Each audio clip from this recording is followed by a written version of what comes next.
मित्रों, यूँ तो हम सब जानते हैं कि महादेव देवों के भी देव हैं, पर क्या आप जानते हैं आखिर क्यों भगवान शिव ने क्यों धारण किया नटराज स्वरूप? हमें स्कंद पुराण में इसकी कथा का वर्णन देखने को मिलता है।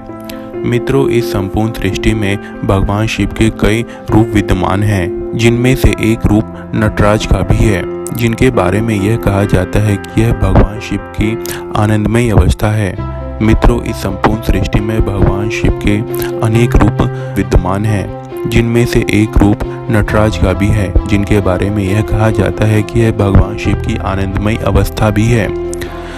भगवान शिव के इस नटराज रूप का अपना ही एक विशेष धार्मिक और आध्यात्मिक रहस्य है।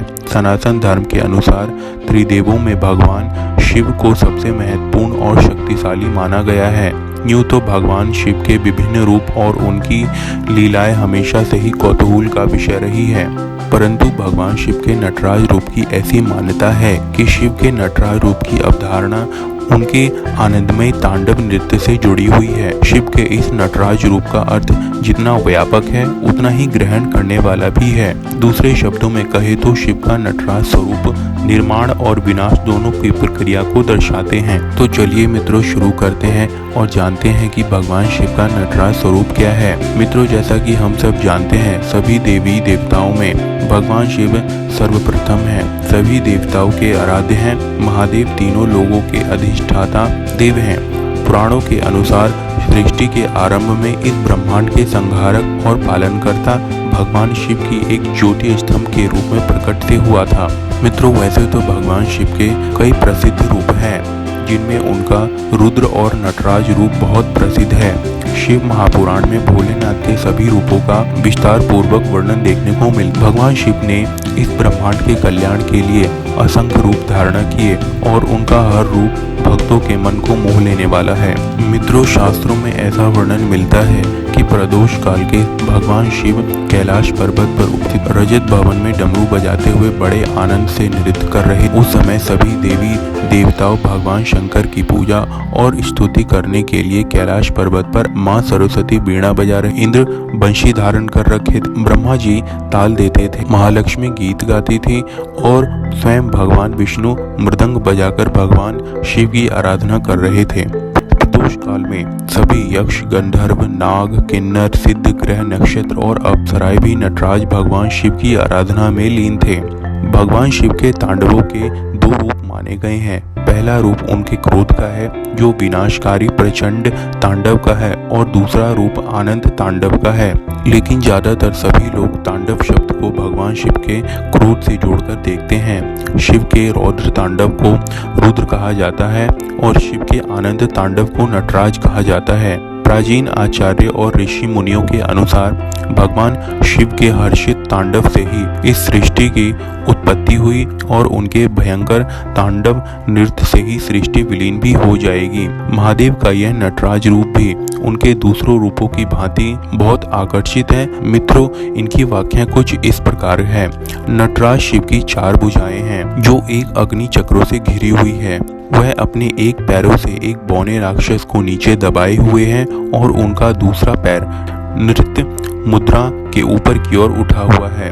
उन्होंने अपने दाहिने हाथ में एक डमरू पकड़ा हुआ है। मित्रों, डमरू की ध्वनि सृजन का प्रतीक होती है, जो शिव की रचनात्मक शक्तियों को इंगित करती है। उन्होंने अपने बाएं हाथ में अग्नि को धारण किए हुए, यहाँ यह अग्नि विनाश का प्रतीक है। इसका अर्थ यह है कि शिव ही एक हाथ से रचना करते हैं और दूसरे हाथ में यह रचना विलीन हो जाती है। नटराज शिव का दूसरा दाहिना हाथ अभय मुद्रा में उठा हुआ है, जो हमें बुराई से बचाता है।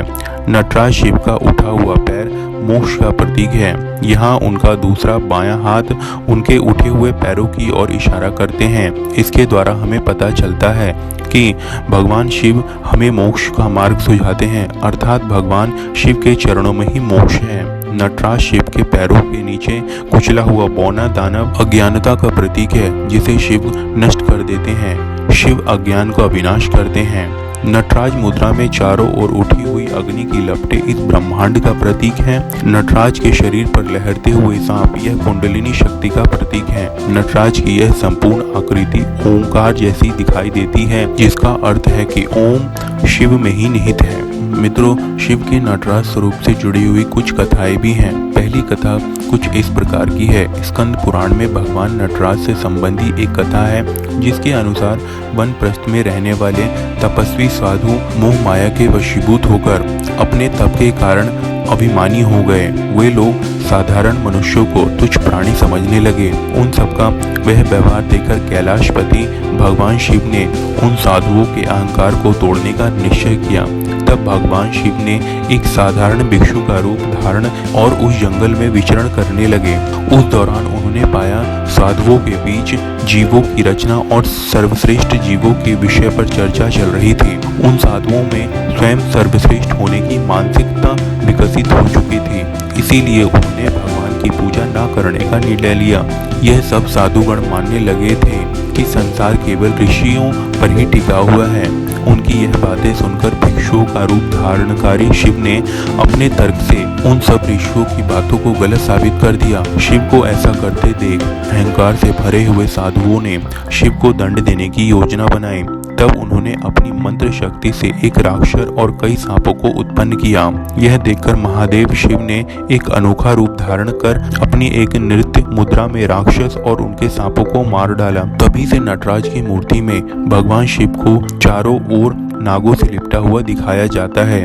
इस अनोखे दृश्य को देखकर सभी साधु भयभीत हो गए और इनका अहंकार पल भर में टूट गया।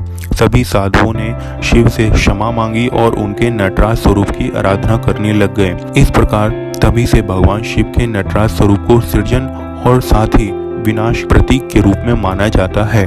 मित्रों, दूसरी कथा कुछ इस प्रकार की है।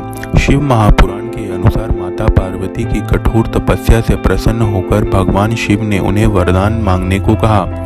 पार्वती जी ने कहा, देवताओं के कार्य को सिद्ध करने के लिए आपको मेरा पाणी ग्रहण स्वीकार करना चाहिए, इसीलिए आप मेरे पिता के पास जाकर उनसे मेरा हाथ मांगिए।